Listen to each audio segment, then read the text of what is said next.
Hello students, thanks for watching this video introduction to Module 6. Can you believe we're halfway through the course already? Amazing. And overall I've been quite pleased to see the way the discussions have developed. I'd still like to see a little bit more in the way of discussion, especially on those questions that don't have an answer for the answer thread. But I think you've taken to this very well, and I think with our new system of having a chair, for each discussion that they're going to get even better from here on out. So I'm looking forward to that. As far as how the discussions went for the last set that I've graded, on the Gilded Age Reform documents, Group 1, you had Jane Addams from her autobiography, 20 Years at Hull House. And it's very interesting. It talks about how she tried different types of techniques that she thought would improve the lives of the immigrants that she was trying to help. Some of them worked and some of them didn't. Some of the ones that didn't work were the cafeteria, excuse me, lost my train of thought there for a second. The cafeteria that she tried to open, which was really an attempt to get these immigrants to stop eating their own native foods, like, for instance, spaghetti, if you were an Italian, and to start to eat traditional American foods, like beef and potatoes. There was one comment in the document.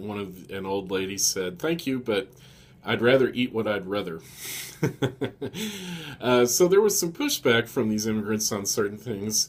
One of the most successful programs was the social area that was created that people from the community could use for weddings and for confirmation parties and things like that.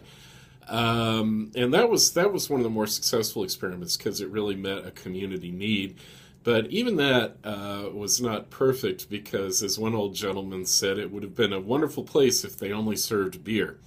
Uh, so you see there was some give and take between Jane Addams and her clients, and they resisted some of her attempts to change their culture, but certainly they did really appreciate the positive things that she did for them.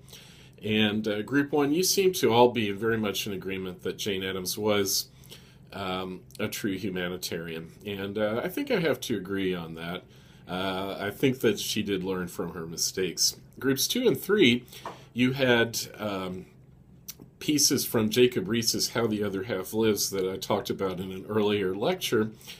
And I thought she did a great job of bringing out some of the terrible social problems that Riis describes, especially the prevalence of crime, robbery, murder, and the recruitment of young children into gangs.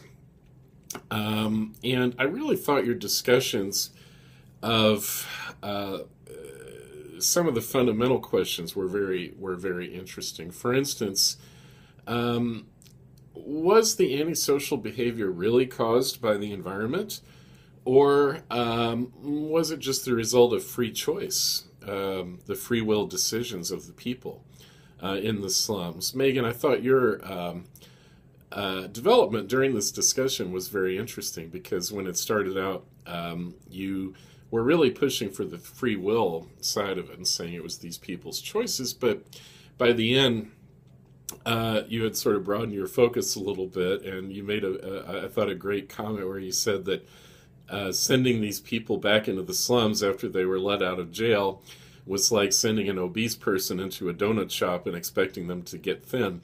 Uh, so really, I guess you could say it's a little bit of both, that people did freely choose to do bad things. On the other hand, when you have people in this kind of environment, it's very likely that many of them will choose paths like that.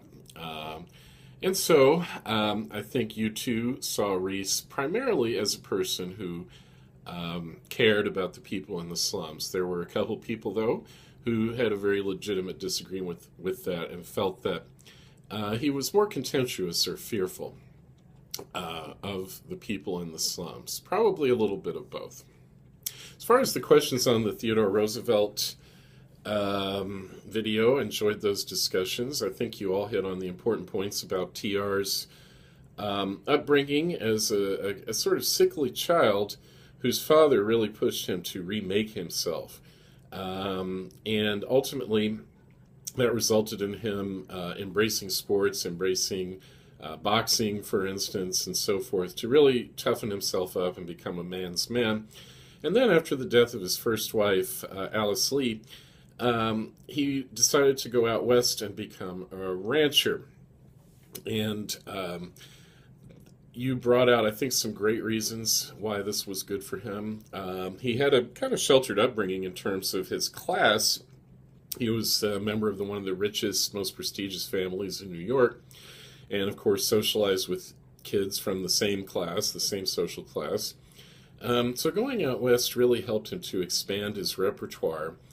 And Sarah, I think you really hit this on the head when you said that it enabled him it taught him how to earn respect from people who were not of his social class, people that he wouldn't normally meet. These rough Western cowboys at first thought he was ridiculous, what they would have called at that time a dude, meaning a wealthy person from the East, excuse me, who's just kind of vacationing out west. But over time, he convinced them that he was a real leader, and it was that leadership that helped propel him forth to the presidency. So, very, very nice job on the discussions. I'm looking forward to reading the discussions for Module 5 and then Module 6.